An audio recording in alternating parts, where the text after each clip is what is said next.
again, Proko here with another episode of Proko.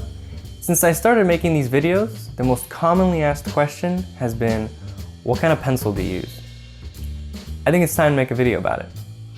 I do have a specific pencil and a very specific way of sharpening it. I do this because I was trained that way at the Watts Atelier. I like to use the Conte 1710B as my go-to pencil. It's the black one with the gold ring.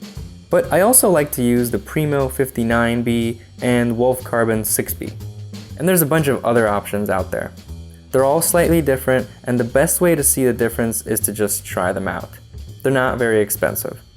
The Primo and Wolf Carbons feel a bit more like drafting pencils compared to the Conte, and so I use them more for linear work.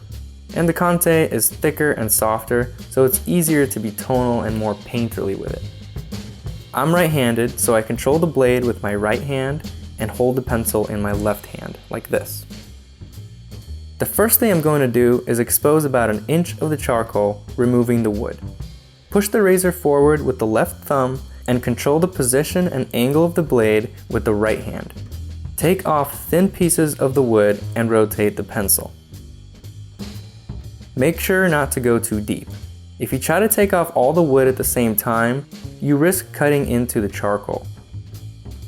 Keep rotating until all the wood is off and there's a smooth taper from the wood to the charcoal. Sometimes there will be a layer of glue still on the charcoal. Chip away at it to remove all the glue. Now let's focus on getting the charcoal to the right shape. Right now, the charcoal has these sharp corners towards the top. What we want is a smooth taper to the point. If we have any rough edges or sharp corners on the side, the pencil won't work properly. We want a smooth taper so that we can use the side to shade smooth tones. I like to use sandpaper to soften the sides. One of these that you can get at most art stores works fine and fits in a pencil box. I prefer these larger blocks from Home Depot because you can clean and reuse them. Medium grit sandpaper works best. I use a forward and back or side to side motion while constantly rotating the pencil.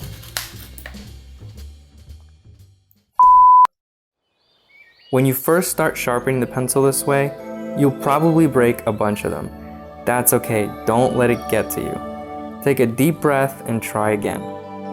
It becomes much easier over time and you can actually get quite fast at it. Okay, let's try that again. And don't forget, wipe off the excess powder. When I come by to help one of my students and they give me a pencil with excess powder on it, I break.